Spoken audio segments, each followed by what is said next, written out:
जिन घर साधु न पूजिए, घर की सेवा नाही, ते घर मडघट जानिए, भूत बसे तिन माही। जीवत कोई समझे नहीं, मुआ न कह संदेह, तन मन से परिचय नहीं, ताको क्या उपदेश। कबीरदास जी इस दोहे के माध्यम से ये कहने का प्रयास कर रहे हैं कि जिन घरों में साधु की सेवा न होती हो, सत्य की पूजा न होती हो, तो वो घर मरघट के समान हो जाते हैं। वहाँ दिन में भी भूत प्रेत रहते। कहने का तात्पर्य ये होता है, साधु अर्थात सज्जन व्यक्ति से है, जो घर के सदस्य हैं। उसमें स्त्री भी हो सकते हैं, पुरुष भी हों। तो एक दूसरे का सम्मान जिस घरों में न होता हो, सत्य अर्थात ईश्वर की पूजा स्वाभाविक ऐसे घरों में तो होंगे भी नहीं।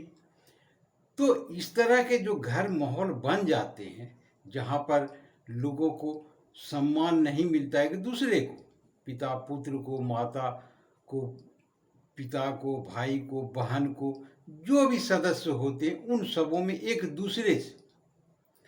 तो ऐसे घरों में दिन में भी रात में भी कभी भी किसी भी समय जो झगड़े लड़ाई होते हैं, तो उसी को भूत की संज्ञा दी कि दिन में भी वहाँ भूत बसते हैं। तो इस प्रकार के माहौल से जो लोग बचते हैं, जिन घरों में इस तरह की स्थितियां नहीं होती, इस तरह के दृश्य नहीं होते हैं, तो वो घर स्वर्ग के समान सुंदर होते हैं, खुशहाल होते हैं, सभी चीज़ों से परिपूर्ण होते हैं।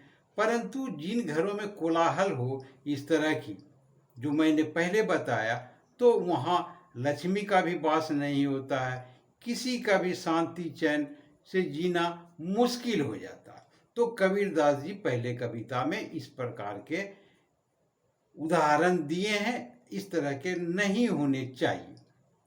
दूसरे कविता में कह रहे हैं कबीरदास जी कि इंसान जीवित रहने में खुद को भी नहीं सोचते हैं कि हमें क्या करना चाहिए। इतने बड़े जीवन में 70, 80, 100 जो बरस जो जीते हैं व्यक्ति, तो उस समय में वो कुछ करते नहीं हैं।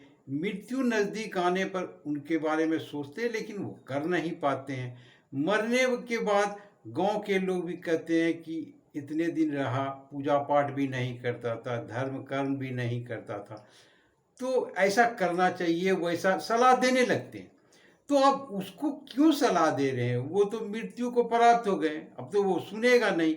यदि आपको भी सचेत करते, यदि सलाह देना था तो जीवित में देते, मृत्यु के बाद देने से क्या लाभ होगा? और उनको भी चाहिए वैसे लोगों को जो ये सचेत कर रहे हैं, जो उस स्तर पर पहुंच रहे हैं कि आप सावधान हो जाइए, क्योंकि कल आपके पीछे भी उसी तरह के लोग कहेंगे। तो जीवन रहते हुए जो भी बन पड़े, कुछ न कुछ धर्म कर्म करने चाहिए, ताकि अपने आत्मा को संतुष्टि मिले, खुद को अपने आप को महसूस कर सके कि हाँ, हम भी धर्म कर्म करने वालों में से एक हैं। तो दोनों कविताओं के माध्यम से कबीरदास जी लोगों को सचेत करने का आने वाले समय में कि आपकी स्थितियां क्या हो सकती है, आपके परिवार की स्थितियां क्या हो सकती है, तो उससे सचेत कर रहे हैं कि ढंग से रहें, जिस प्रकार के जो प्रकृति के नियम हैं उनके अनुसार रहें, उनका पालन करें, तो आप अपने परिवार में खुशहाल रहेंगे, अच्छे रहेंगे।